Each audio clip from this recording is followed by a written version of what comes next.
اس بندے کا کردار اعلیٰ سے اعلیٰ ہوتا جاتا ہے، تو پھر کیا ہوتا ہے کہ اس کو اس نے قرآن کریم کا مقصد پورا کر دیا، قرآن کو پڑھنے کا مقصد پورا کر دیا۔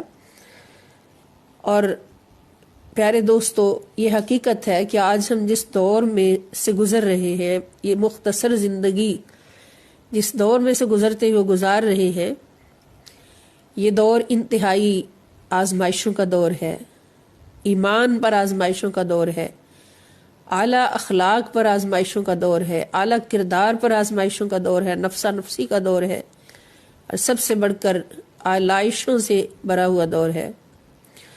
اور آلائشیں اس حد تک کہ یوں لگتا ہے کہ فضاؤں میں بھی آلائشوں کے جرمز موجود ہیں، اور ہماری سانسوں کے ذریعے ہمارے اندر جانے کا خطرہ ہے۔ اور اگر یہ حقیقت ہے تو پھر اس کا علاج کیسے ہوگا؟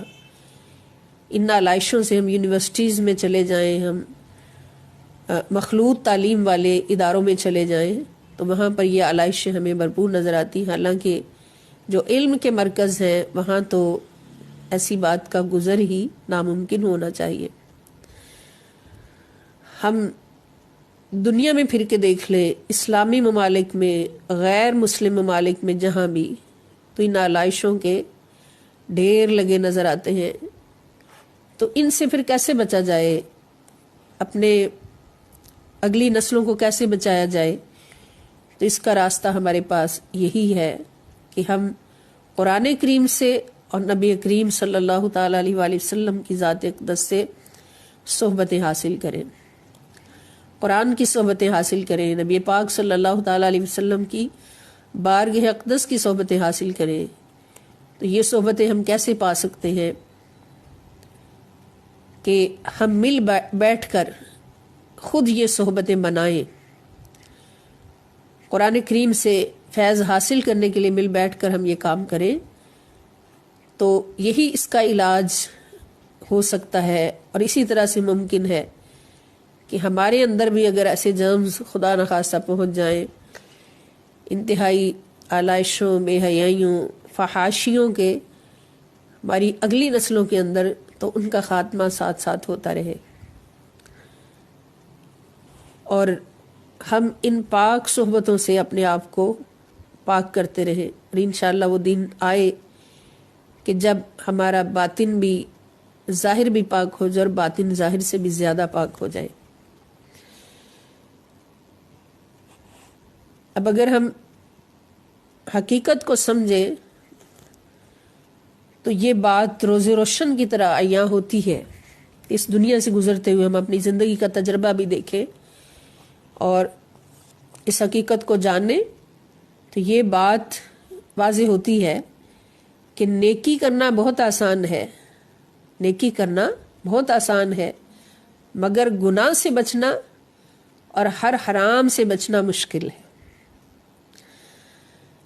نیکی کرنا، نماز پڑھنا ہے، روزہ رکھنا ہے، حج کرنا ہے، عمرہ کرنا ہے، زکوٰۃ دینا ہے، یہ باتیں آسان ہیں، ہم گھر بیٹھے آسانی سے کر لیتے ہیں، لیکن گناہ کو چھوڑنا مشکل کام ہے، حرام کو چھوڑنا مشکل کام ہے، اور جس نے یہ مشکل کام کر لیا اس نے قرآن کا مقصد پورا کر دیا۔ اللہ پاک نے یہ نہیں فرمایا کہ قرآن ہم نے تمہیں دیا ہے نیکیاں کرنے کے لیے، نہیں، ہدایت حاصل کرنے کے لیے، اور کس کے لیے؟ متقین، ساتھ متقین کا لفظ بھی فرما دیا کہ قرآن کا مقصد ہے کہ قرآن کو اپنی فطرت میں اتار کر تقوی حاصل کر لینا، اور اس کو تقوی مل گیا جس نے قرآن کو اپنی فطرت میں اتار لیا، جس کی فطرت میں قرآن سمو گیا وہ متقی ہو گیا۔ اور تقوی کا مطلب کیا ہے؟ تقوی کا مطلب نماز پڑھنا نہیں ہے، تقوی کا مطلب روزہ رکھنا نہیں ہے، روزہ تو راستہ ہے تقوی کا، نماز تو راستہ ہے تقوی کا، کہ اس راستے پر چلو گے تو تقوی مل جائے گا۔ تقوی کیا ہے؟ تقوی ہے ہر گناہ کو چھوڑنے کا نام، ہر حرام کو چھوڑنے کا نام، یعنی ہم اس کو متقی نہیں کہہ سکتے جو 5 وقت کا نمازی ہے اور رمضان کا روزہ دار ہے، حاجی ہے، سب کچھ کرتا ہے، ہر عبادت کرتا ہے، اس کو متقی نہیں کہہ سکتے۔ متقی اس کو کہتے ہیں کہ جس نے زندگی میں ہر گناہ کو چھوڑ دیا، ہر حرام کو ترک کر دیا وہ متقی ہے۔ تو پھر ہم خود سوچتے ہیں، خود اندازہ کریں، جائزہ لیں اپنی زندگیوں سے کہ نماز پڑھنا مشکل ہے یا چغل خوری چھوڑنا مشکل ہے، نماز پڑھنا مشکل ہے یا جھوٹ چھوڑنا مشکل ہے، یا حرام کا ڈھیر سامنے لگا ہے اور دل چاہ رہا ہے کہ حرام ہے تو حرام صحیح، نعوذ باللہ، کثرت تو ہے نا، حرام کی کثرت کو دیکھ کر اس کی طرف دل مائل ہو جاتا ہے۔ تو حرام چھوڑنا مشکل ہے یا نماز پڑھنا مشکل ہے؟ نماز پڑھنا آسان ہے، حرام چھوڑنا مشکل ہے۔ نماز پڑھنا آسان ہے، جھوٹ چھوڑنا مشکل ہے۔ تو جس دن یہ اللہ کی نافرمانی کا ہر کام چھوٹ گیا، اس دن اے بندے تجھے متقین کی صف میں شامل کر دیا گیا اور قرآن پڑھنے کا مقصد پورا ہو گیا۔ گویا قرآن کریم بھی پڑھتے رہے، حافظ بھی بنتے رہے، حفظ بھی کر لیا، پڑھاتے بھی رہے، لیکن جھوٹ بولنا نہیں چھوڑا، دوسروں کو دھوکہ دینا نہیں چھوڑا، کسی کا دل دکھانا نہیں چھوڑا، چغل خوریاں نہیں چھوڑی، تو پھر قرآن پڑھنے کا مقصد پورا نہیں ہوا، کیونکہ تقویٰ حاصل نہیں ہوا۔ تو قرآن کریم پڑھنے کا مقصد انہوں نے ہی پورا کیا جنہوں نے قرآن پڑھتے پڑھتے تقویٰ حاصل کر لیا، متقین بن گئے۔ اس لیے کہ قرآن کریم ہمیں تعلیم ہی وہ دیتا ہے، ہماری تربیت ہی یہ کرتا ہے کہ تمہارے اندر سے ہر برائی ختم ہو جائے۔ اور اس کے لیے ہم دیکھ رہے ہیں کہ ہر صورت کے اندر، قرآن کریم کے ہر حصے کے اندر اللہ پاک نے ایسی تربیت فرمائی اپنے بندوں کی، بالخصوص مومنوں کی، مسلمانوں کی۔ تو یہ تقویٰ کا حصول ہمیں ان دو صحبتوں سے نصیب ہو سکتا ہے، ایک قرآن کریم کی صحبت اور دوسری رسول کریم صلی اللہ تعالی وسلم کی صحبت۔ اور یہ دونوں چیزیں ہم سے دور نہیں، دونوں چیزیں ہم سے دور نہیں، ہر وقت ہر لمحہ ہمارے پاس ہے، قرآن ہمارے پاس موجود ہے، گھروں میں موجود ہے، اور دوسرے نبی کریم صلی اللہ تعالی علیہ وآلہ وسلم بھی ہر لمحہ ہماری جانوں سے بھی زیادہ قریب ہیں۔ اب قرب پانا کیسے ہے کہ حضور علیہ السلام سے جتنی محبت کریں گے اتنے ہی حضور کے قریب ہوں گے، اور جتنا قریب ہوں گے اتنی صحبت حضور کی نصیب ہوگی۔ اور محبت کی دلیل کیا ہے؟ محبت کی دلیل صرف درود پاک کثرت سے پڑھنا نہیں ہے، نمازیں کثرت سے پڑھنا نہیں، محبت کی دلیل ہے نبی کریم صلی اللہ تعالی علیہ وآلہ وسلم کے رنگ میں رنگ جانا، کہ ہر گناہ کو چھوڑ دینا۔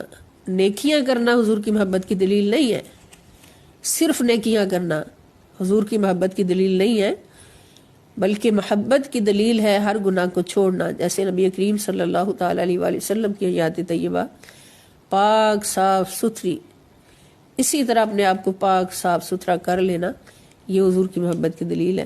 تو جب یہ رنگ ہوگا ہمارا تو پھر انشاءاللہ صحبت قرآن بھی ہمارے پاس ہے، صحبت رسول پاک صلی اللہ تعالی علیہ وآلہ وسلم بھی ہمارے پاس ہے۔ تو اللہ پاک ہمیں توفیق عطا فرمائے کہ اس مختصر زندگی کو ہم اس طرح سے گزاریں کہ ہر وقت قرآن کریم کہ انوار و تجلیات ہماری نظروں میں رہیں، ہمارے دلوں میں رہیں، ہماری روحوں میں رہیں، ہمارے ظاہر و باطن میں رہیں، اور نبی کریم صلی اللہ تعالی علیہ وآلہ وسلم ہماری جان سے بھی زیادہ قریب رہیں۔ اللہ پاک ہمیں اس مقام پر کامیابیاں فرمائے۔ تو آج ہمارا لیکچر نمبر 14 جو ہے، اس میں بھی مختلف طریقوں سے قرآن فہمی کا ہی اہتمام ہے، جس میں سب سے پہلا پورشن جو ہے وہ الفاظ کی ڈیفینیشن میں آج ہمارے پاس لفظ ہے اِنَّ۔ اِنَّ اس کا مطلب ہے بے شک۔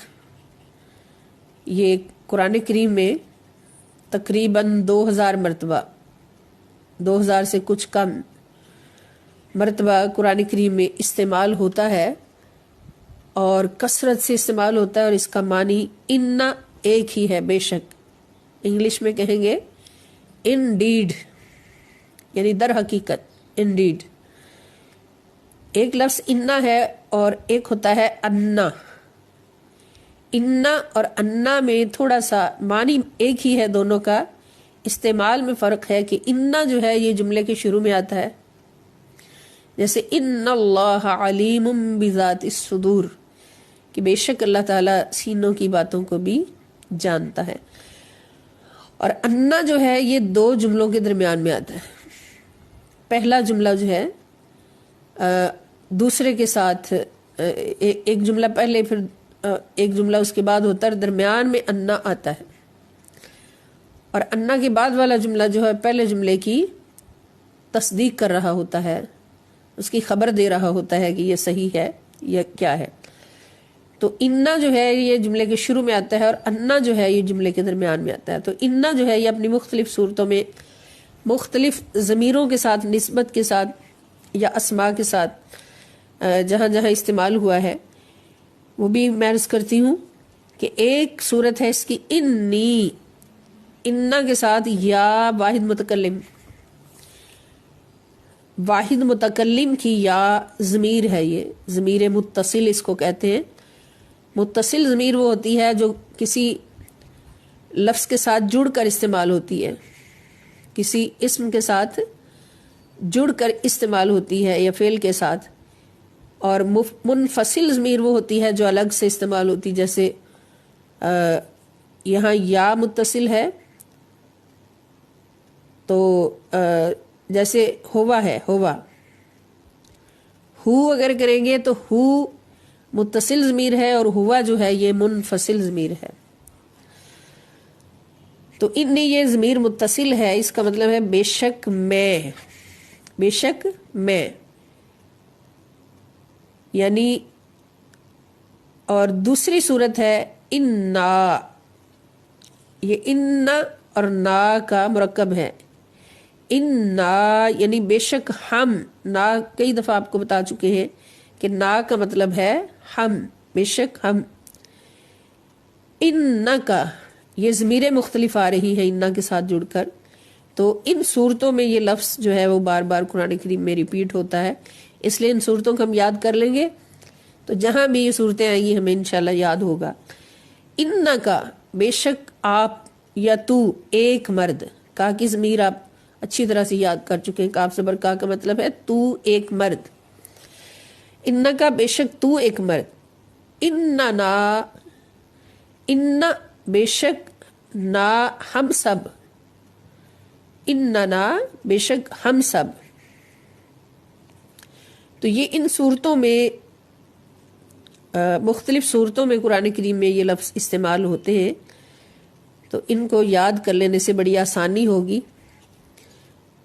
اب دوسرا پورشن جو ہے وہ حدیث پاک ہے اور بڑی اہم حدیث پاک ہے جماعت کے ساتھ نماز پڑھنے والوں کے لیے، اور اگر خواتین بھی بعض اوقات جماعت کے ساتھ نماز پڑھتی ہیں تو ان کے لیے بھی. عن ابی ہریرہ رضی اللہ تعالی عنہ قال قال رسول اللہ صلی اللہ علیہ وآلہ وسلم انما جعل الامام لیؤتم به فاذا کبر فکبروا واذا قرأ فانصتوا. انما بے شک جعل بنایا گیا ہے یا بنایا جاتا ہے، الامام امام یعنی بے شک امام کو مقرر کیا گیا ہے، لیؤتم بہ تاکہ اس کی اقتداء کی جائے، اس کو امام مانا جائے. امام وہ ہوتا ہے جس کی اقتداء کی جائے، یعنی امام جو کرے گا اس کے پیچھے سب نے چلنا ہوگا. امام سے پیش قدمی جائز نہیں ہے، جو امام کرے گا تو پچھلے والوں کا بھی وہی ادا ہوگا. تو امام اس لیے مقرر کیا گیا ہے کہ اس کی اقتداء کی جائے. فَإِذَا كَبَّرَ، اب اقتداء کیا ہے، امام کی اقتداء کیسے کرنی ہے. فَإِذَا پس جب کبرا وہ تکبیر کہے، یعنی اللہ اکبر کہہ کے نماز کو سٹارٹ کرے یا نماز کے درمیان میں بھی جہاں جہاں تکبیر کہے، فَكَبِّرُوا تو تم بھی ساتھ تکبیر کہو. جب امام تکبیر کہے تو پیچھے جو مقتدی ہیں وہ بھی سب، تم سب بھی تکبیر کہو. وَإِذَا اور جب قرأ وہ قرات کرے، تلاوت کرے، یعنی جب امام تلاوت کرے فانصتو تو تم خاموش ہو جاؤ، یعنی اس کے اندر باجماعت نماز پڑھنے کا طریقہ جو ہے وہ نبی کریم صلی اللہ تعالی علیہ وآلہ وسلم نے فرمایا، سکھایا کہ جب امام کے پیچھے ہم نماز ادا کر رہے ہیں تو اس کی ابتدا کرنی ہے، اور امام کی ابتدا کیسے ہونی ہے کہ جب وہ تکبیر پڑھے تو تم پر لازم ہے کہ پیچھے نماز پڑھنے والے بھی تکبیر کہیں، اللہ اکبر کہیں، اور ثنا بھی پڑھیں، جیسے امام صاحب خاموشی سے ثنا پڑھیں گے اس طرح ہر مقتدی بھی ثنا پڑھے گا۔ اور اس کے بعد جب تلاوت کرے امام سورۃ الفاتحہ شریف اور ساتھ دوسری سورت کی تلاوت کرے تو پھر مقتدی سب پر لازم ہے کہ وہ خاموش ہو جائے، وہ کچھ نہیں پڑھیں گے، وہ خاموشی سے کھڑے رہیں گے، اور امام جو کچھ پڑھے گا وہی پڑھے گا۔ یہ فرض ہے، اور جماعت کا یہی تصور ہے، اور اسی سے جماعت جو ہے مکمل ہوتی ہے، باجماعت نماز۔ اگر پیچھے کھڑے ہونے والے تلاوت خود کریں گے، ساتھ ساتھ کریں گے، تو پھر وہ ان کی نماز نہیں ہوگی۔ امام صاحب کی نماز تو ہو جائے گی لیکن پچھلوں کی نماز نہیں ہوگی۔ اب اگر فرض کریں امام صاحب نسیان ہو گیا ہے، کوئی نماز میں کوئی ایسی غلطی ہو گئی جس پر سجدہ سہو لازم ہو گیا، تو پھر سب پر وہ لازم ہوگا۔ اگر امام پر سجدہ سہو لازم ہوا تو ہر مقتدی پر لازم ہوگا، اور وہ اس کے ساتھ ادا کریں گے۔ اور پھر امام صاحب جب نماز پڑھا رہے ہیں، امامت کروا رہے ہیں، تو امام سے پہلے مقتدی کوئی عمل نہیں کر سکتا۔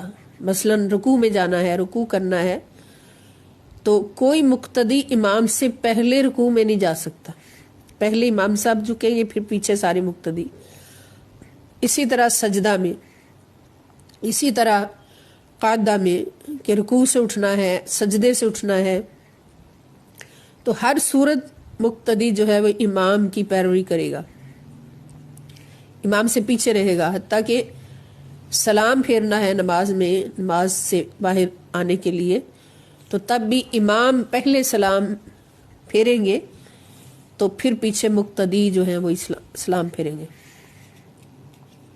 یہ ابتدا اس طرح سے ہوتی ہے، نماز باجماعت اس طرح سے ہوتی ہے۔ پھر جماعت جو ہے وہ صرف مرد کروا سکتا ہے جو شریعت کے تمام معاملات پر پورا اترتا ہو، اور عورت جو ہے وہ امامت نہیں کروا سکتی۔ رمضان شریف میں خاص طور پر لوگ سوچتے ہیں، والدین جنہوں نے بچیوں کو قرآن کریم حفظ کروایا ہوتا ہے، کہ وہ بچی جو ہے وہ نماز تراویح جماعت کے ساتھ پڑھائے اور پیچھے ہم پڑھ لیں یا لوگ اکٹھے ہو کے پڑھ لیں، تو اس میں یہ ہے کہ بچی امامت نہیں کروا سکتی، صف کے اندر کھڑے ہو کر قرآن کی تلاوت کر کے تو سارے اکٹھے نماز پڑھیں، جیسے باقی پڑھتے ویسے ہی اس کی بھی نماز ہے، امامت نہیں کروا سکتی۔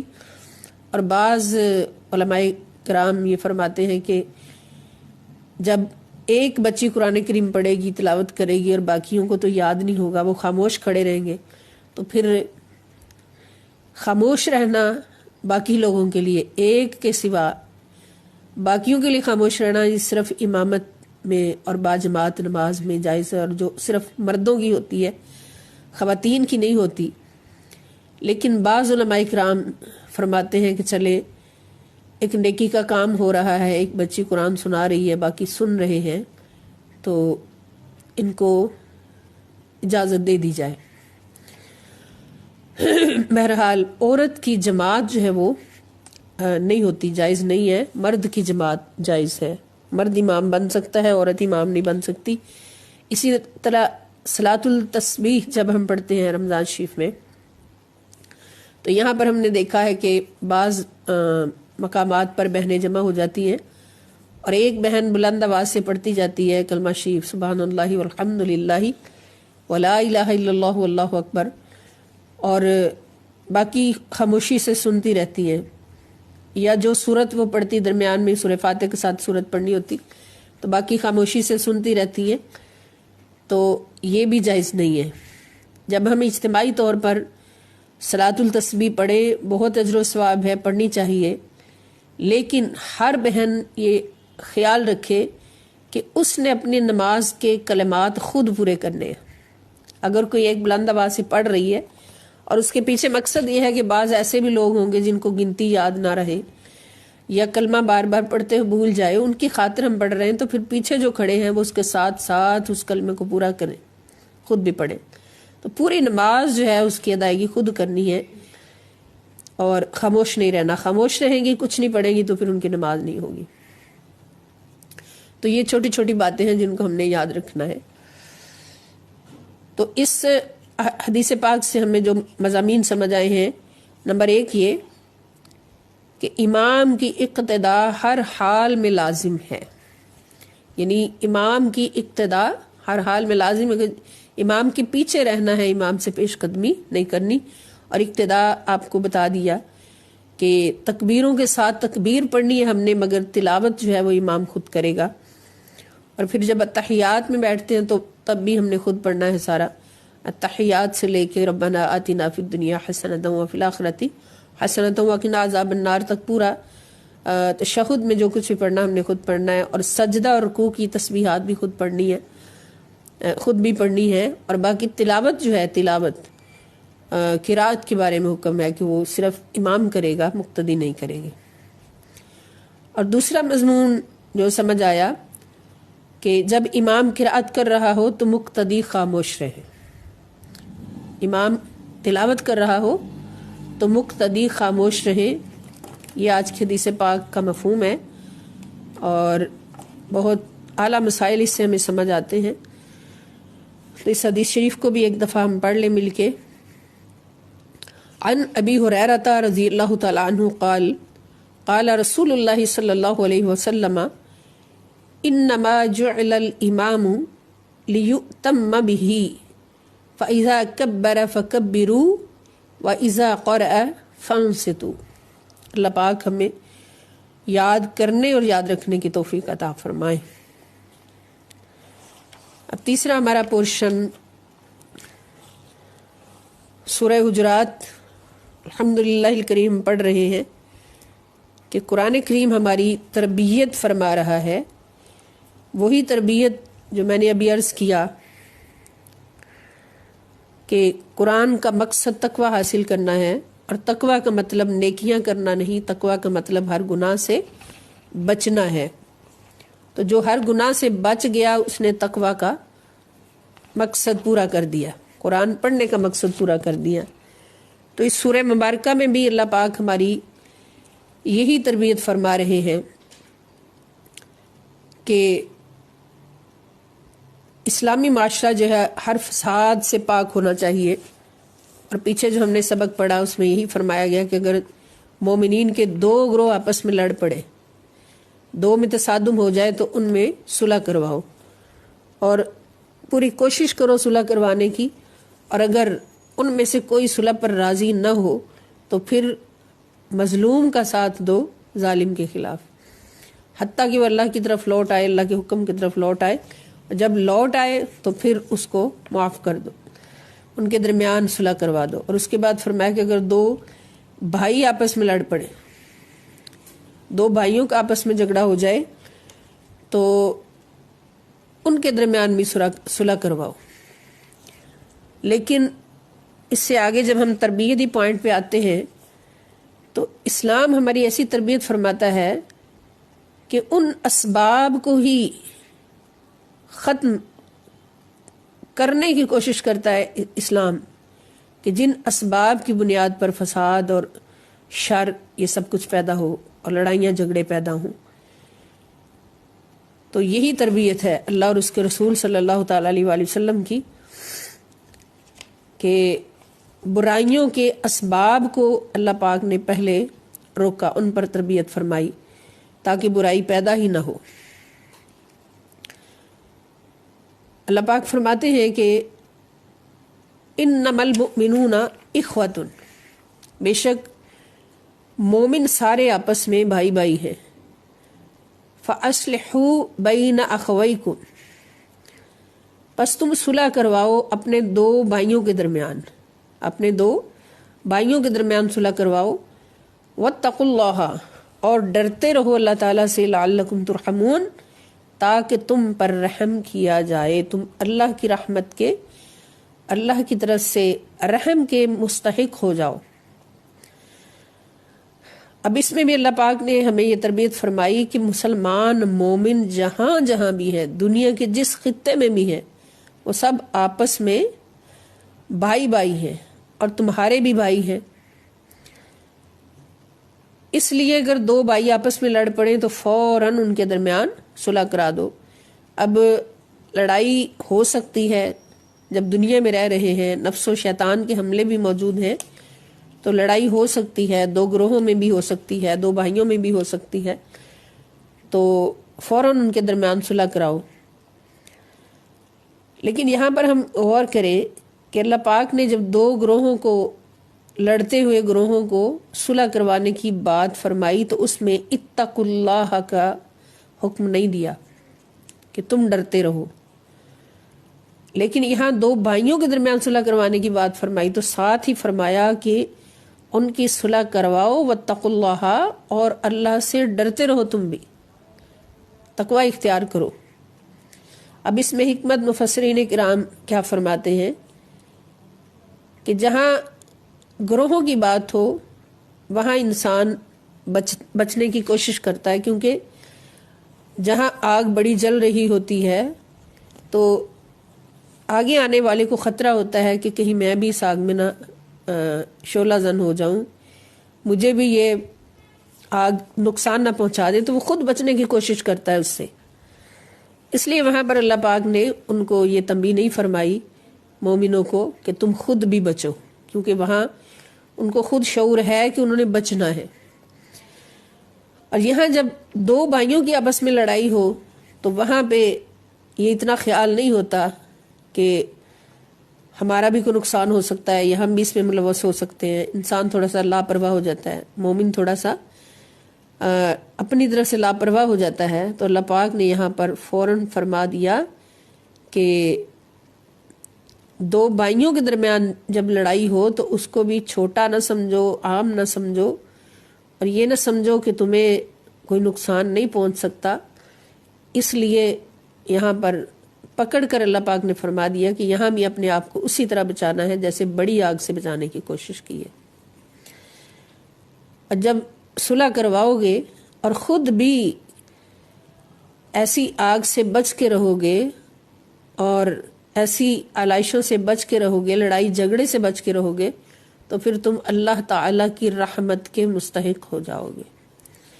تو معلوم ہوا کہ اللہ کی رحمت وہیں برستی ہے موسلا دھار بارش کی طرح، جہاں آپس میں محبت ہوتی ہے، پیار ہوتا ہے، انس ہوتا ہے، اور ایک دوسرے کے ساتھ محبت و ہمدردی کا، اخوت کا، پیار کا جذبہ ہوتا ہے.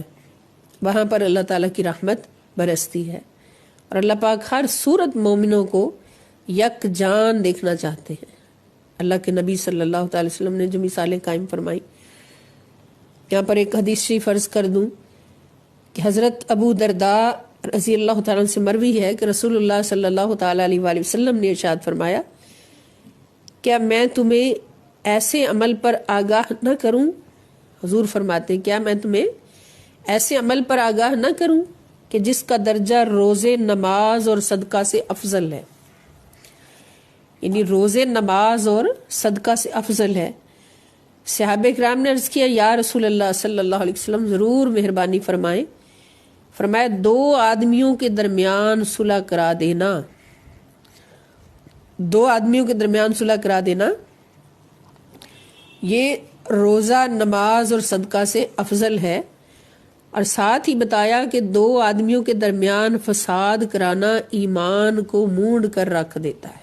ہائے ہائے، دو آدمیوں کے درمیان اگر کسی نے فساد کروا دیا، لڑائی ڈلوا دی، تو اس کا ایمان ختم ہو گیا.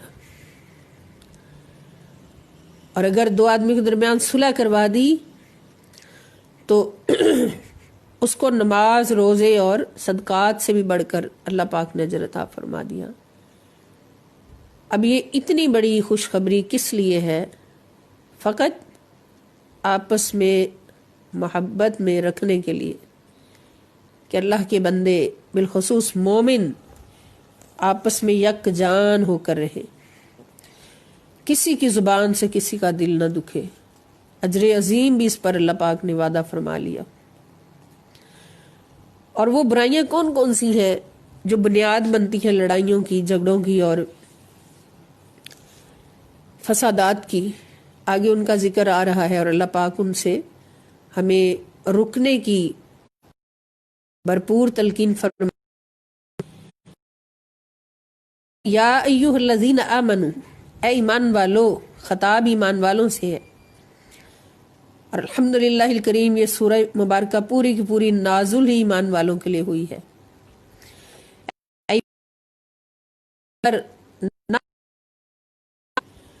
یسخر تمسخر سے، یہ بھی اردو میں لفظ استعمال ہوتا ہے مذاق اڑانا۔ نہ مذاق اڑائے قوم، کوئی قوم یعنی مردوں کی ایک جماعت، من قوم دوسری جماعت کا، مردوں کی ایک جماعت دوسری جماعت کا مذاق نہ اڑائے۔ عسا، ہو سکتا ہے، ان یکونوا، کہ وہ ہوں، یعنی جن کا مذاق اڑایا جا رہا ہے وہ خیرن، بہتر ہوں، منہم، ان سے جو مذاق اڑا رہے، جن کا مذاق اڑایا جا رہا ہے وہ ان سے بہتر ہوں جو مذاق اڑا رہے ہیں۔ اب دیکھیں یہ کتنا بڑا سبب ہے معاشرے میں فساد کا، کہ کوئی ایک بندہ دوسرے کا مذاق اڑائے۔ جب کوئی کسی کا مذاق اڑائے گا وہ آگے سے جواب دے گا، لڑائیاں ہوں گی، اور لڑائی بڑھتے بڑھتے کہاں کہاں پہنچ جائے گی۔ اس لیے اسلام نے فساد کو ختم کرنے کے لیے فساد کے اسباب کو ہی ختم کیا۔ سب سے پہلے فرمایا ایمان والو، تم مردوں میں سے کوئی مرد دوسروں کا مذاق نہ اڑائے، ولا نساء، اور نہ ہی عورتیں مذاق اڑائیں، من نساء، دوسری عورتوں کا۔ عسا، ہو سکتا ہے، ان یکنہ، کہ وہ بہتر ہوں، وہ عورتیں ہوں، خیرن، بہتر، جن کا مذاق اڑایا جا رہا ہے، منہن، ان سے جو مذاق اڑانے والی ہیں، وہ ان سے کہیں بہتر ہوں۔ اب اس میں دیکھیں کہ اکثر مقامات پر یہ ہوتا ہے کہ کوئی دعوت جب اللہ پاک عطا فرماتے ہیں تو مردوں عورتوں کو اکٹھا، مذکر کا صیغہ استعمال فرما کے مردوں عورتوں کو اکٹھے اس کی تلقین فرماتے یا دعوت فرماتے، لیکن یہ کام جو مردوں سے زیادہ عورتوں میں زیادہ ہوتا ہے، مردوں سے زیادہ عورتوں میں ہوتا ہے، اس کے لیے اللہ پاک نے مردوں کو الگ تلقین فرمائی اور عورتوں کو الگ رکھا، تاکہ عورتیں جان جائیں کہ کسی کا مذاق اڑانا جو ہے وہ کتنا بڑا فعل بد ہے، اس سے بچنا ہے۔ اور اس پر اللہ تعالیٰ نے ہمیں الگ سے ہمارے گروہ کو تلقین فرمائی ہے، کیونکہ عورتیں ہی زیادہ چلتے، کسی کا چلنے کا مذاق اڑا دیا، کسی کے بولنے کا، کسی کے لباس کا، کسی کے چال چلن کا مذاق کسی صورت میں اڑا دیا۔ تو اس لیے نبی پاک صلی اللہ علیہ وسلم فرماتے ہیں کہ زبان سے مذاق کرنا، نقلیں اتار کر اس کا منہ چڑھانا، اس کے لباس یا رفتار یا گفتار پر ہنسنا، یہ سب جائز نہیں ہے، ممنوع ہے۔ تو یہاں پر مردوں کو الگ خطاب ہے، عورتوں کو الگ خطاب ہے۔ اس سے پتہ چلا کہ یہ ایسا ایک فعل ہے کہ جو بڑے فساد کا باعث بن سکتا ہے، اس لیے اللہ پاک نے الگ الگ تربیت فرمائی۔ تو ولا تلمزو، اب دوسری برائی کون سی جس سے ہم نے بچنا ہے؟ لا تلمزو، نہ عیب لگاؤ، انفسکم، اپنے لوگوں پر، ایک دوسرے پر، اپنے لوگوں پر۔ اب یہاں انفسکم کہا کہ تمہارے نفس، تمہاری جانیں، یعنی کہ جن پر تم عیب لگاؤ گے وہ تمہارے اپنے ہیں، مومن ہیں، مسلمان ہیں۔ تو تو لمز کا مطلب کیا ہے؟ کسی کی عیب جوئی کرنا، کسی کے منہ پر اس کی عیب جوئی کرنا، کہ کسی کے اندر کوئی عیب نظر آ جائے یا نہ بھی ہو تو اس کا عیب نکال کر اس کے منہ پہ بتا دینا کہ تیرے اندر یہ عیب ہے۔ اللہ پاک نے یہ نہیں فرمایا کہ دوسروں پر عیب نہ لگاؤ، فرمایا اپنی جانوں پر، اپنے نفسوں پر عیب نہ لگاؤ، یہ دوسری برائی ہے۔ اور وَلَا تَنَابَزُوا بِالْأَلْقَابِ، اور نہ ہی پکارا کرو برے برے القاب کے ساتھ کسی کو پکارو، کہ برے القاب کے ساتھ بھی کسی کو نہ پکارو، یعنی کسی کو برا کہتے ہیں۔ تو لا تنابزو اس ہی بن گیا جیسے کسی اندھے کو کی ایک آنکھ نہ ہو اس کو کانا کہنا، اور ایسے القاب سے پکارنا جس سے ان کو تکلیف پہنچے، ایسا جس سے اس کو تکلیف پہنچے، کوئی چھوٹے کہہ دینا، کوئی لمبا ہو اس کو الگ نام دے دینا، تو یہ سارے افعال تشریح ہیں، برے افعال ہیں، ان کو ختم کرنا ہے تاکہ معاشرے سے فساد ختم ہو اور امن و سکون کی فضا پیدا ہو۔ وَلَا تَنَابَزُوا بِالْأَلْقَابِ، اور برے برے القاب کے ساتھ کسی کو نہ پکارو۔ بئس بعد الایمان، اللہ پاک فرماتے ہیں بئس، بہت برا ہے، کتنا برا ہے، الاسم الفسوق، فاسق کا نام لینا، یعنی خود فاسق کا نام پسند کرنا۔ ایمان لانے کے بعد اپنے آپ کو فاسق کہلانا بہت برا ہے۔ اس سے میں پتا چلا کہ جس کے اندر یہ خوبیاں ہوں گی، یہ برائیاں جن کا ذکر گزرا اللہ پاک نے، سے مذاق اڑانا ہے، کسی پر الزام لگانا ہے، عیب لگانا ہے، کسی کو برے القاب سے پکارنا ہے، تو یہ برائیاں جس کے اندر ہوگا وہ فاسق ہوگا۔ اور ایک مسلمان جو کلمہ طیبہ کا اقرار کر کے اسلام میں داخل ہو چکا ہے، مومن بن چکا ہے، تو اس کے شان شان نہیں کہ اس کے نام کے ساتھ فاسق کا لفظ آئے۔ اور یہ یاد رکھیں کہ جس کے اندر یہ برائیاں ہیں اس کو اللہ پاک پھر فاسق کی مار کر دیتے ہیں۔ پھر بتائیں کہ ان برائیوں سے بچنا تقویٰ ہے، تقویٰ نہیں ہے کہ نماز ہم پڑھتے رہے، روزہ رکھتے رہے، مگر ہماری زبان دوسروں کے عیب بھی نکالتی رہے اور دوسروں کو برے القاب سے بھی خدا نخواستہ پکارتی رہے، تو پھر ہم کون ہوئے؟ نعوذ باللہ، پھر ایسے لوگ فاسقین میں شمار ہوتے ہیں۔ اور اللہ نہیں چاہتا کہ میرا کوئی مومن بندہ جو ہے وہ فاسق بن جائے۔ اللہ پاک فرماتے ہیں بہت برا ہے۔ جیسے ایک ماں بڑے پیار سے اپنے بچوں کو سمجھاتی ہے کہ بیٹا آپ حافظ ہیں، آپ کی شان نہیں ہے کہ آپ نماز نہ پڑھیں، آپ حافظ ہیں، آپ کی شان نہیں ہے کہ آپ قرآن کی تلاوت نہ کریں، آپ کی شان نہیں ہے کہ آپ یہ گناہ کریں یا وہ کام کریں۔ تو اس طرح اللہ پاک بڑے پیار سے ہمیں سمجھا رہے ہیں کہ آپ چونکہ مومن ہو، ایمان لا چکے ہو، اس لیے تمہارے شان نہیں ہے کہ تمہیں فاسق کہا جائے۔ اللہ کو یہ پسند نہیں ہے کہ تمہیں فاسق کہا جائے۔ اور اگر ایمان والے ہو کر ایسی برائیاں کرو گے، اپنی زبان سے دوسروں کو تکلیف پہنچاؤ گے، تو پھر کیا ہوگا کہ تمہارے نام کے ساتھ فاسق لگا دیا جائے گا، نعوذ باللہ من۔ وَمَن لَّمْ يَتُبْ، اور جو باز نہیں آئیں گے، توبہ نہیں کریں گے، اللہ کی طرف استغفار کے ساتھ رجوع نہیں کریں گے۔ توبہ کا مطلب کیا ہوتا ہے؟ بندہ جب اللہ سے توبہ کرتا ہے تو اس کا مطلب ہوتا ہے کہ استغفار کے ساتھ، معافی کے ساتھ، شرمندگی کے ساتھ اللہ کی بارگاہ میں رجوع کرنا۔ جب ہم کہیں کہ اللہ نے توبہ قبول فرمائی تو اس کا مطلب یہ ہوتا ہے کہ اللہ تعالیٰ نے رحمت کے ساتھ ہماری طرف توجہ فرمائی۔ ومن، اور جو لم یتوب، باز نہیں آئیں گے، فاولئک هم الظالمون، تو بس یہی لوگ ہیں جو ظالم ہوں گے۔ یعنی مومن ہو کر بھی اگر ظالم رہا تو پھر سرمایہ حیات تباہ ہو گیا، نعوذ باللہ من۔ زندگی، اتنی قیمتی زندگی جو ہے وہ برباد ہو گئی اگر ایمان لانے کے باوجود بھی ظالم بنا. تو پھر ظلم کو چھوڑنا اصل تقوی ہے، عبادت ہے، صرف نمازیں پڑھنا تقوی نہیں ہے. پھر آگے اللہ پاک فرماتے ہیں کہ یا ایھا الذین آمنوا، ایمان والو،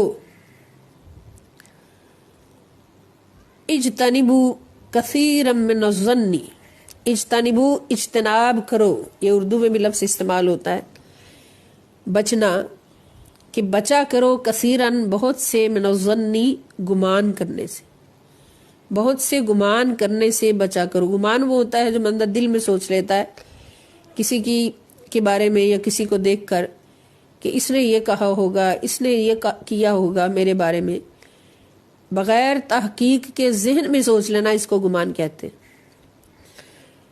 تو اللہ کریم فرما رہے ہیں کہ بکثرت بدگمانی سے بچو. ان بعض الظن اثم، ان بے شک بعض الظن، بعض بدگمانیاں جو ہیں وہ اسم گناہ ہوتی ہیں، بعض گمان جو ہیں وہ گناہ ہوتے ہیں. اور ولا تجسسوا، اور جاسوسی نہ کرو، جاسوسی ایک دوسرے کی نہ کیا کرو. اب گمان جو ہے، کچھ گمان جائز بھی ہے، جیسے بندہ اللہ کے بارے میں اچھا گمان کرتا ہے تو اللہ تعالیٰ نے اس پر فرمایا ہے کہ میں اپنے بندے کے گمان کے قریب ہوتا ہوں، میں اپنے بندے کے گمان کے قریب ہوتا ہوں، جو میرا بندہ میرے بارے میں گمان کرتا ہے میں اسی طرح سے اس سے ملتا ہوں. اور کسی کے بارے میں اچھا سوچنا، اچھا گمان کرنا، یہ بھی جائز ہے، لیکن برا سوچنا، برا گمان کرنا یہ جائز نہیں ہے کہ ہم خام خواہ دوسروں کے، ہو سکتا ہے اس کے اندر وہ بات نہ ہو، اس نے ایسی بات ہمارے بارے میں نہ سوچی ہو جو ہم سوچ لیں، تو پھر وہ گمان جو ہے، وہ ظن جو ہے، وہ تہمت کے زمرے میں آ جاتا ہے.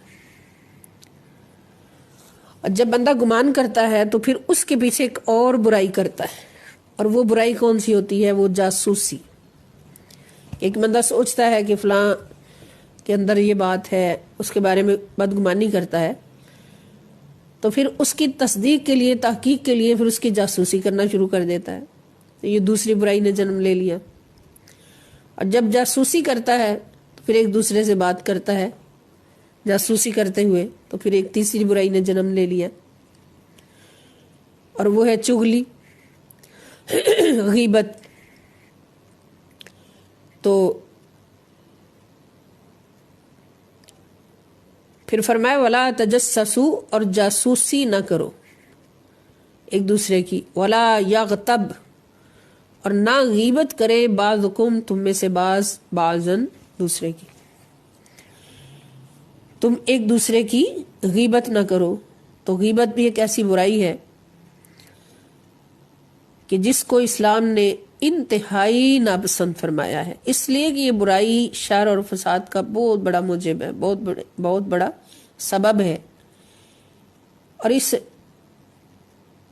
غیبت کی برائی کا گناہ کیا ہے، انجام کیا ہے؟ اللہ پاک فرماتے یحب احدکم، کی معنی کیا؟ یحب، پسند کرے گا، احدکم، تم میں سے کوئی، ان یاکل، کہ وہ کھائے، لحم اخیہ میتن، لحم گوشت، اخیہ اپنے بھائی کا، میتن مردہ، مردہ بھائی کا گوشت کھانا کوئی تم میں سے پسند کرے گا، فَكَرِهْتُمُوهُ، پس تم ناپسند کرو گے اسے. کرہتموہ، یہ لفظ آپ نے پہلے بھی پڑھا ہے، کرہا، مکروہ، اسی سے بنتا ہے. کرہتموہ، تم ناپسند کرو گے اس کو. اب اس میں اللہ پاک نے واضح فرما دیا کہ جو کسی کی غیبت کرتا ہے تو وہ کیا کرتا ہے، گویا وہ مردہ بھائی کا گوشت کھاتا ہے، یعنی مردار کا گوشت کھاتا ہے، اور مردار بھی اس کا اپنا بھائی، اس کا گوشت کھاتا ہے۔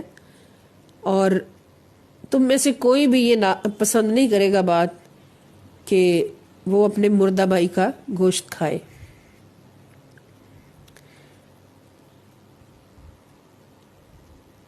واتقوا اللہ، اور ڈرتے رہو اللہ تعالیٰ سے، ان اللہ تواب الرحیم، بے شک اللہ تعالیٰ بہت توبہ قبول فرمانے والا اور ہمیشہ رحم فرمانے والا ہے،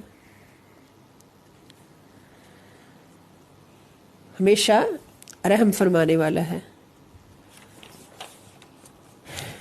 اب اس میں ہم دیکھ رہے ہیں کہ اپنے مسلمان بھائی کی پردہ پوشی اس کا حکم ہے کہ اگر کسی کے اندر کوئی عیب نظر بھی آئے تو اس کا عیب نکالو نہیں، اس کی جاسوسی نہ کرو اس کے عیب کے پیچھے، اور اس عیب کو تلاش کرنے کے لیے اس کی غیبت نہ کرو، اس کے بارے میں بدگمانی کرو گے تو وہ بھی اس کے اوپر ایک تہمت ہوگی، عیب ہوگا۔ حضور صلی اللہ تعالی وسلم فرماتے ہیں کہ من ستر مسلمن سترہ اللہ یوم القیامت، کہ جس نے دنیا میں اپنے کسی بھائی کا عیب چھپایا، اللہ تعالیٰ عیب چھپانے کی ہمیں تلقین فرماتے ہیں، عیب کھولنے کی نہیں، اس لیے کہ عیب کھولیں گے معاشرے میں فساد ہوگا، پھر وہ ہمارے عیب بیان کرے گا، ہم اس کے کریں گے، وہ ہمارے کرے گا، تو فساد بڑھتا جائے گا۔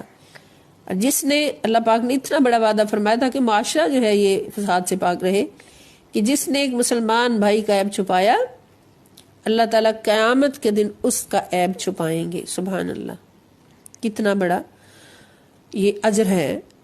اور پھر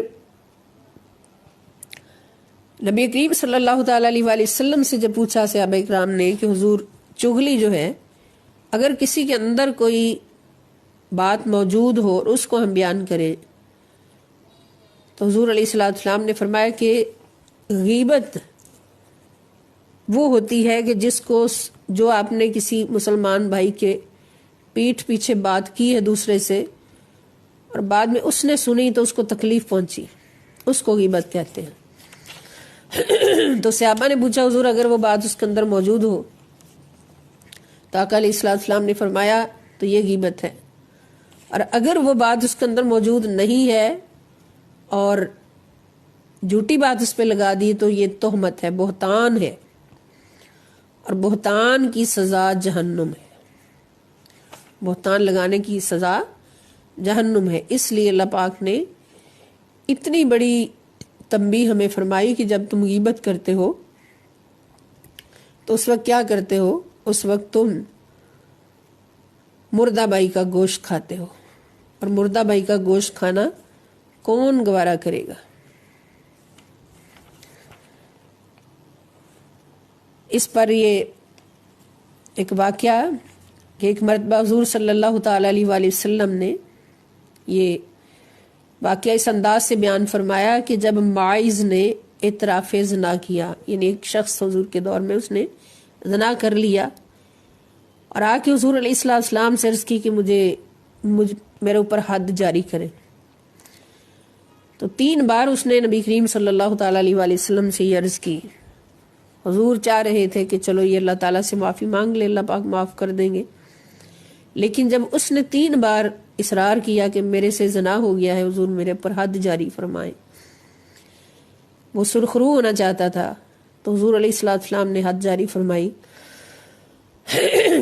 اس کو رجم کرنے کا حکم دیا، سنگ ریزی کا حکم دیا۔ تو حضور صلی اللہ علیہ وسلم نے سنا کہ 2 آدمی آپس میں اس طرح کی گفتگو کر رہے ہیں کہ اس شخص کی طرف دیکھو جس کا گناہ اللہ تعالیٰ نے تو ڈھانپ دیا تھا مگر اس نے خود انکشاف کر دیا، یعنی اس شخص کے بارے میں، ماعز کے بارے میں وہ 2 آدمی بات کر رہے تھے، حضور صلی اللہ علیہ وسلم سن رہے تھے۔ پھر اسے اس طرح سنگسار کیا گیا جس طرح کتے کو کیا جاتا ہے، یعنی یہ وہ بات کر رہے تھے آدمی۔ حضور صلی اللہ علیہ وسلم یہ بات سنی اور خاموش رہے۔ پھر کچھ وقت نبی کریم صلی اللہ علیہ وسلم چلتے رہے، یہاں تک کہ ایک مردار گدھے کے پاس سے گزرے، ایک گدھا مرا پڑا تھا۔ فرمایا کہ فلاں فلاں آدمی کہاں ہیں؟ ان دونوں آدمی کو بلایا. ان دونوں نے عرض کیا یا رسول اللہ صلی اللہ علیہ وسلم ہم حاضر ہیں. فرمایا اترو اور اس مردار گدھے کو کھاؤ. استغفر اللہ. وہ کہنے لگے اے اللہ کے نبی صلی اللہ علیہ وسلم اس مردار کو کون کھاتا ہے؟ حضور نے فرمایا فما نلتما من عرض اخیکما آنفا اشد من الاکل منہ والذی نفسی بیدہ انہ الآن لفی انہار الجنت ینغمس فیہا. سبحان اللہ. یعنی تم مردہ گدھا کھانے سے تو نفرت کرتے ہو، لیکن اپنے بھائی کی عزت پر جو تم نے حملہ کیا ہے وہ اس مردار کو کھانے سے بھی زیادہ بدتر ہے. اس کے بارے میں جو بات کی ہے. اور یہ کیا تھا؟ یہ چغلی تھی، یہ غیبت تھی. پھر فرمایا کہ اس ذات کی قسم جس کے قبضہ قدرت میں میری جان ہے وہ تو اس جنت کی نہروں میں نہا رہا ہے. سبحان اللہ. جس پر حد جاری ہو گئی اس نے حد کروائی کس لیے؟ تاکہ میں آخرت کی سزا سے سرخرو ہو جاؤں. یہ مصطفیٰ صلی اللہ علیہ وسلم کی تربیت تھی کہ دنیا میں اپنے جرم کی سزا لے لی اور آخرت کی سزا سے بچ گئے. تو حضور نے فرمایا وہ تو جنت کی نہروں میں نہا رہا ہے. اور اس میں کوئی شک نہیں کہ غیبت گناہ ایسا گناہ ہے جس کا شمار کبیرہ گناہوں میں ہوتا ہے. غیبت ایک کبیرہ گناہ ہے. اللہ پاک ہمیں ہمیشہ اس سے بچنے کی توفیق عطا فرمائے. اور ہم بھول چوک کے کر جاتے ہیں یا جان بوجھ کر بھی کر جاتے ہیں، تو کوئی شخص جب غیبت کر بیٹھے تو اس کو چاہیے کہ وہ سچی توبہ کرے اور جس کی غیبت کی ہے اس سے بخشوا لے، اس سے معافی مانگ لے. اور حضرت حسن بصری رحمۃ اللہ تعالی علیہ فرماتے ہیں کہ غیبت کا کفارہ یہ ہے کہ جس کی غیبت تم نے کی ہے اس کے لیے بکثرت مغفرت کی دعا کریں. یعنی اس کے لیے مغفرت کی دعا کریں تو تب بھی وہ غیبت معاف ہو جائے گی. اللہ پاک ہمیں معاف فرمائے. دنیا میں رہتے ہوئے پتہ نہیں کیا کیا ہو جاتا ہے. اور قرآن کریم ہماری یہی تربیت فرماتا ہے کہ اے مومن تیری یہ شان نہیں کہ تیری زبان سے کسی کی غیبت ہو. اس لیے کوشش کرنی ہے آج سے ہم نے کہ اپنے آپ کو غیبت سے بچا کے رکھنا ہے انشاءاللہ الکریم اللہ کے فضل سے.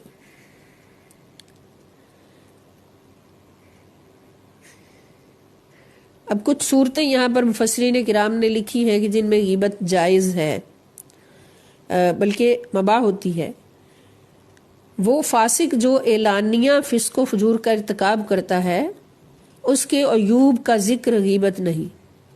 یعنی فاسق ہے جو اعلانیہ گناہ کرتا ہے اور دوسروں کو بھی اس میں ملوث ہونے کا راستہ ملتا ہے، تو اس کے بارے میں اس کے عیوب کا دوسروں سے ذکر کرنا کہ فلاں بندے کے اندر یہ عیب ہے اس لیے اس سے بچ کے رہے، کسی کو بچانے کے لیے اس کا ذکر کرنا یہ غیبت جائز ہے. اور جو شخص حیا کی چادر اتار کر پھینک دے اس کی کوئی غیبت نہیں. یعنی جو بے حیا ہو نعوذ باللہ اور اس سے دوسروں کو بچانے کے لیے اس کی بات کرنا یہ بھی غیبت نہیں.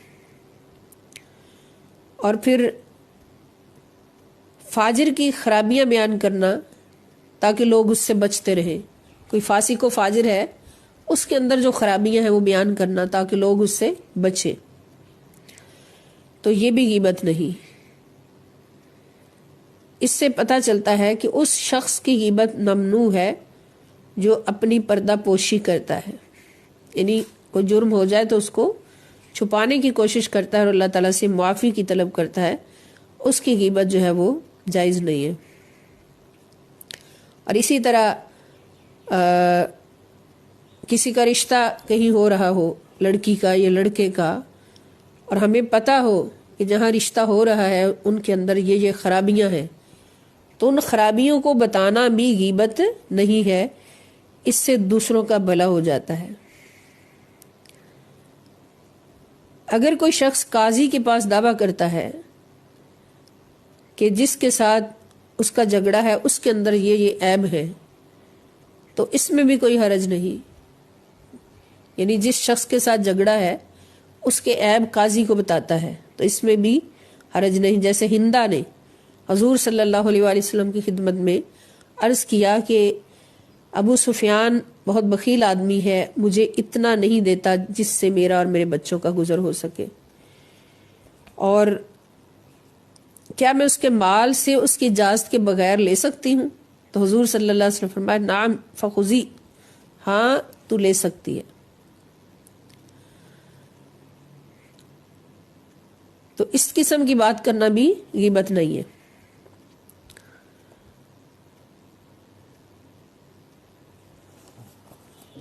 پھر اللہ پاک فرماتے ہیں کہ یا ایھا الناس انا خلقناکم من ذکر وانثی وجعلناکم شعوبا وقبائل لتعارفوا ان اکرمکم عند اللہ اتقاکم ان اللہ علیم خبیر۔ اب یہاں پر بھی جو اس وقت کے معاشرے میں ایک عام برائی تھی کہ اپنے آپ کو دوسروں سے بڑا سمجھنا، اپنے نسب پر حسب پر فخر کرنا، اپنے قبیلے پر فخر کرنا اور دوسروں کو اپنے سے کم سمجھنا، تو اس پر اللہ پاک نے تنبیہ فرمائی کہ اس تفاخر کو ختم کر دیا جائے۔ اسلام میں اس کا کہیں بھی تصور نہیں ہے۔ فرمایا یا ایھا الناس، اور یہاں پر پھر تمام انسانوں کو پکارا ہے، کیونکہ مومن کے اندر تو یہ برائی ہو نہیں سکتی، یہ برائی عام انسانوں کے اندر۔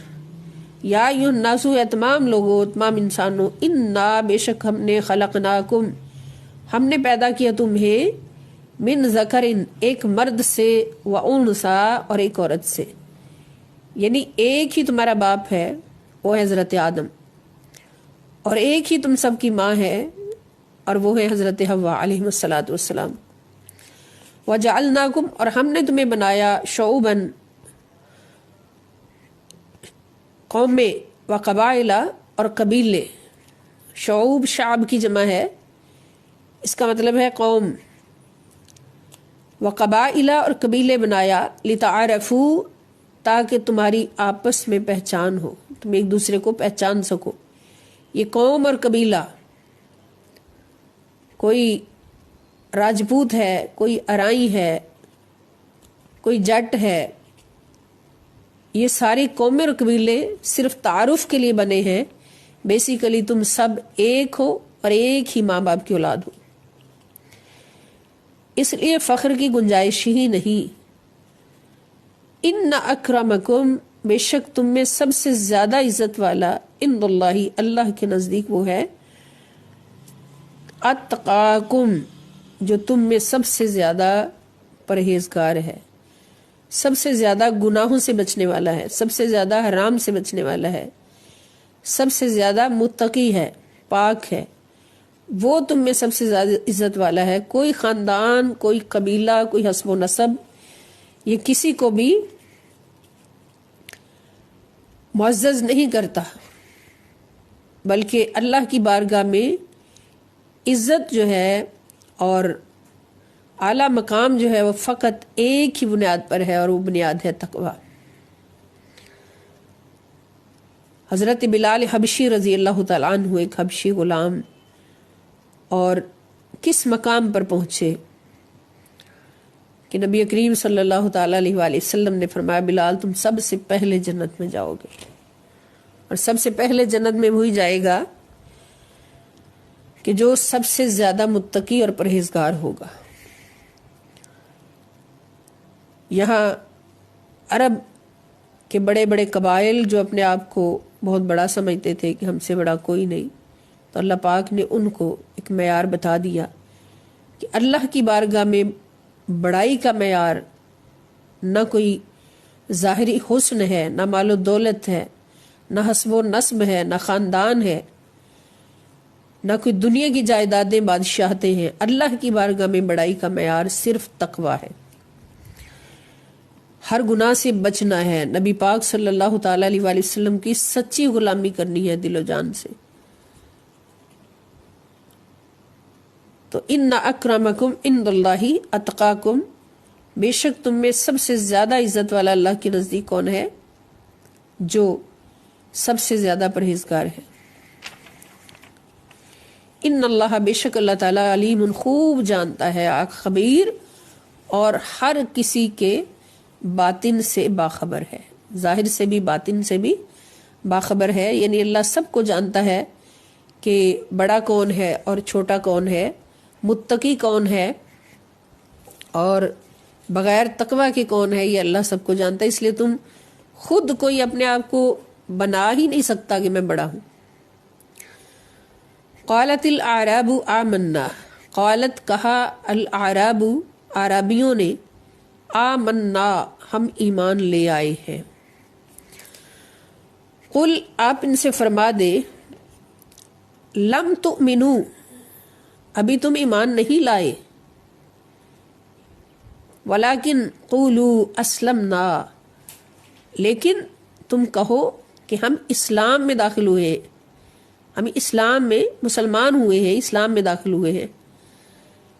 ولما، واو اور لما، ابھی تک نہیں۔ لم اگر اکیلا لم ہو تو اس کا مطلب ہوتا ہے نہیں۔ میں نے عرض کیا تھا کہ فعل مضارع کے شروع میں لم داخل ہو تو اس کو نفی ماضی میں بدل دیتا ہے، تو لم سے لما جب بن جائے تو اس کا مطلب ہوتا ہے کہ ابھی تک نہیں۔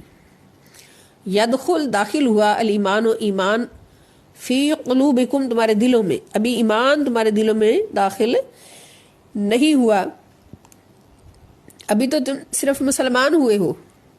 اور یہ کون لوگ تھے جو مدینہ کے دیہات سے آئے اور انہوں نے آ کے اسلام قبول کیا اور احسان جتلانا شروع کر دیا کہ ہم مسلمان ہوئے ہیں، ہمیں یہ دے، یہ ہمیں وہ دے۔ نبی پاک صلی اللہ تعالی علیہ وآلہ وسلم سے انہوں نے مختلف فرمائشیں شروع کر دی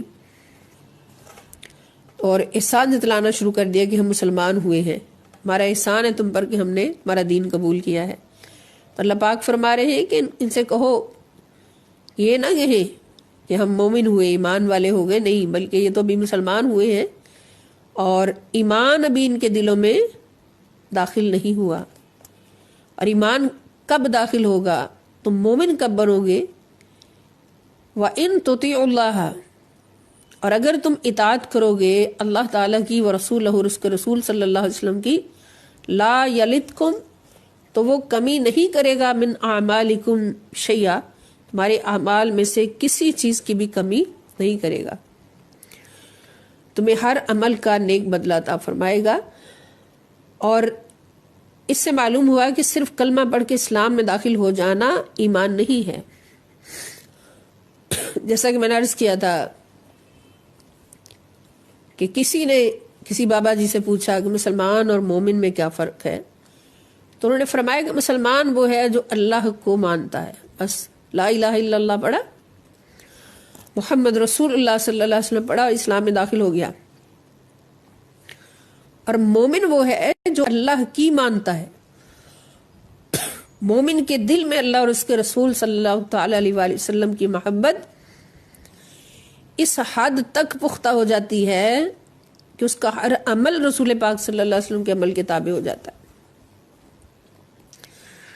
اتباع جب تک نہ ہو، اتباع رسول صلی اللہ تعالی علیہ وآلہ وسلم جب تک نہ ہو تو ایمان مکمل نہیں ہوتا۔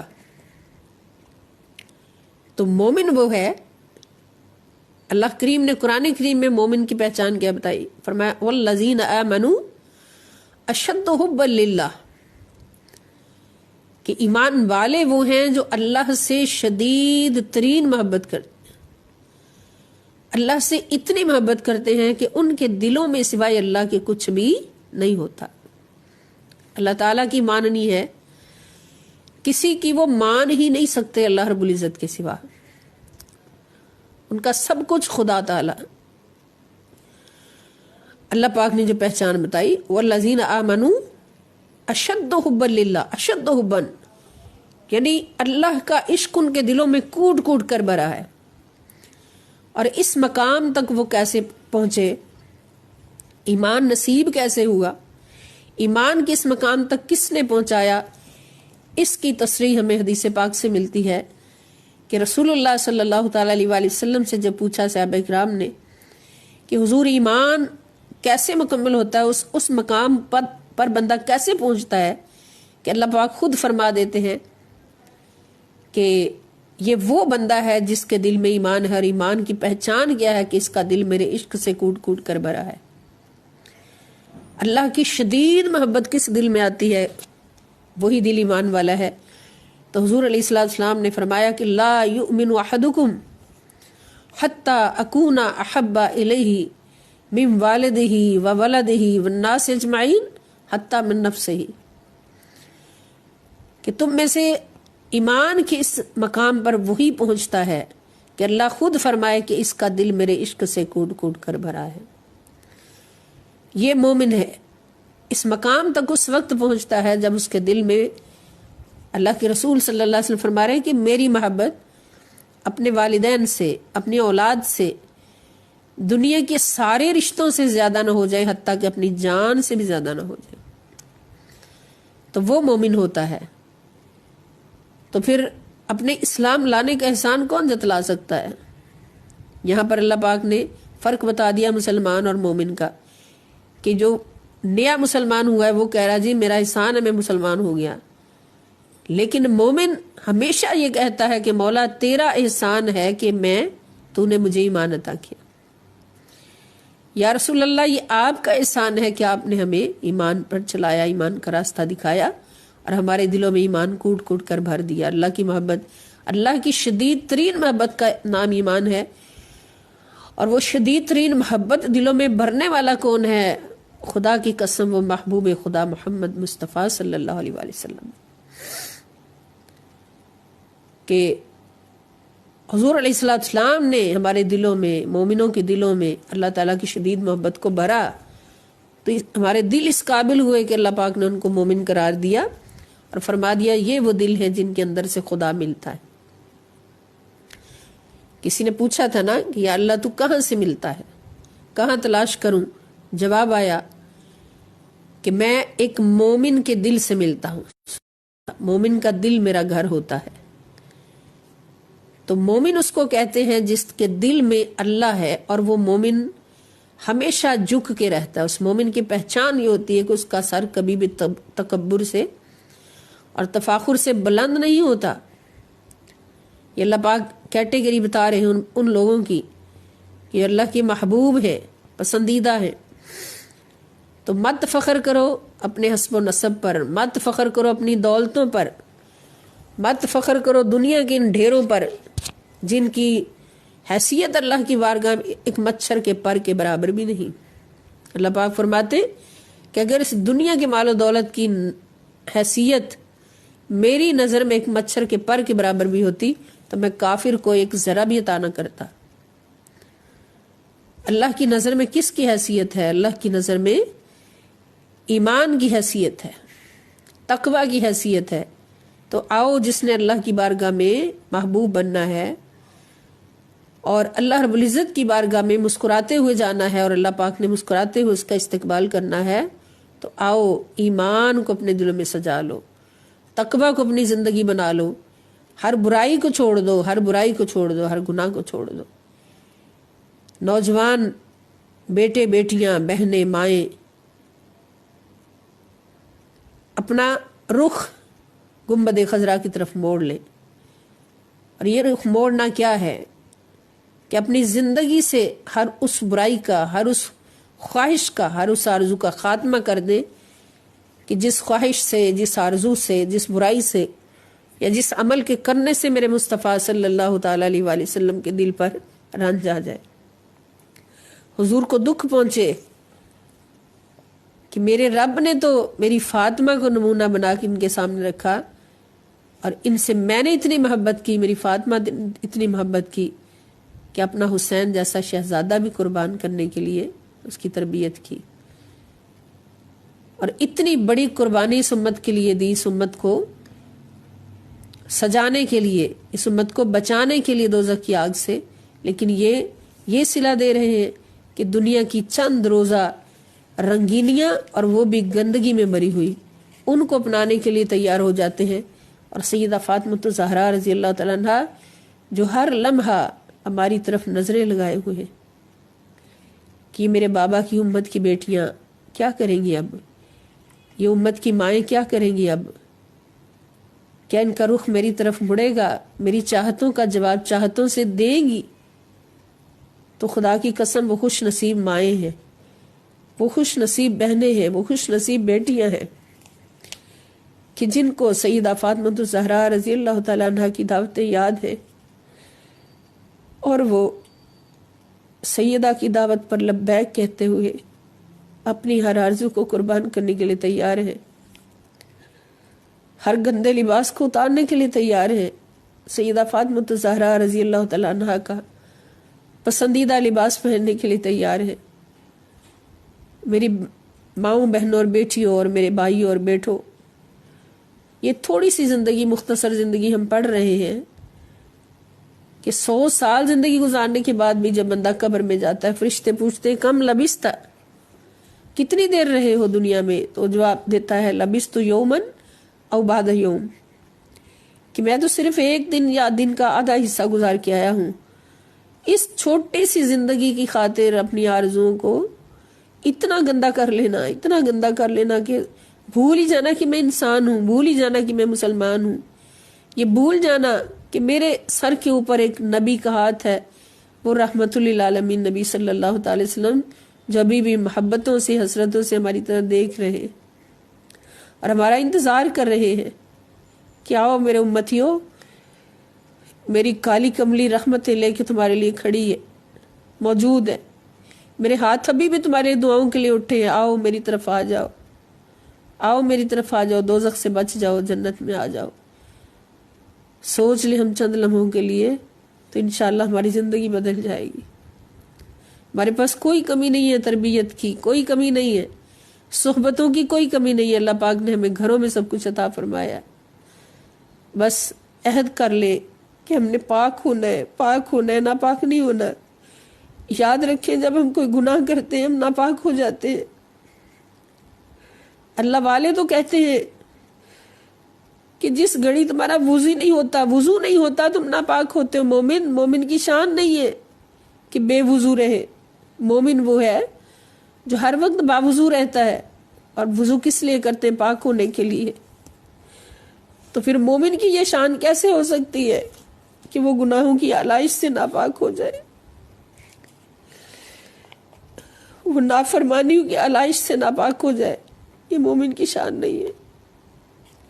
اس لیے میرے اللہ نے اتنا پیارا قرآن دیا، نبی پاک صلی اللہ علیہ وسلم کی سیرت دی، سیدہ فاطمہ الزہرا رضی اللہ تعالی عنہا کی سیرت دی، سیدہ زینب رضی اللہ تعالی عنہا کا کردار ہمیں دیا کہ اتنی بڑی تکلیفیں سہی مگر ایک لمحے کے لیے بھی اپنا ہاتھ باطل کے ہاتھ میں نہیں دیا، ایک لمحے کے لیے بھی کسی خدا کی دشمن کے ساتھ سمجھوتا نہیں کیا، نبی پاک صلی اللہ علیہ وسلم کے دشمن کے ساتھ سمجھوتا نہیں کیا، اسلام کے دشمن کے ساتھ سمجھوتا نہیں کیا۔ اور ہم کیسے ہیں کہ گھروں میں بیٹھے ہزاروں ہمارے پاس آسائشیں ہیں، سہولیات ہیں، سب کچھ ہے، لیکن سودے کس کے ساتھ ہو رہے ہیں؟ باطل کے ساتھ، نعوذ باللہ، اللہ کے دشمن کے ساتھ سودے ہو رہے ہیں، سمجھوتے ہو رہے ہیں۔ اللہ پاک ہمیں نبی پاک صلی اللہ علیہ وسلم کی لاڈلی کے صدقے اللہ تعالیٰ ہمیں اپنا پسندیدہ بندہ بننے کی توفیق عطا فرمائے۔ اور پھر اللہ پاک کا وعدہ ہے کہ جو بھی عمل تم کرو گے اللہ تعالیٰ اس کے اجر کو ضائع نہیں کرے گا، کیونکہ بے شک اللہ تعالیٰ بہت غفور الرحیم ہے، بخشنے والا اور ہمیشہ رحم کرنے والا ہے۔ اللہ پاک ہم سب کو توفیق عطا فرمائے۔ وما علیہ الا البلاغ المبین۔ اللهم ربنا تقبل منا انك انت السميع العليم وتب علينا انك انت التواب الرحيم فصلى الله تعالى على خير خلقه ونور عرشه وزينة فرشه سيدنا ومولانا محمد وعلى آله وأصحابه أجمعين برحمتك يا أرحم الراحمين۔ والسلام عليكم ورحمة الله وبركاته، وإلى اللقاء إن شاء الله۔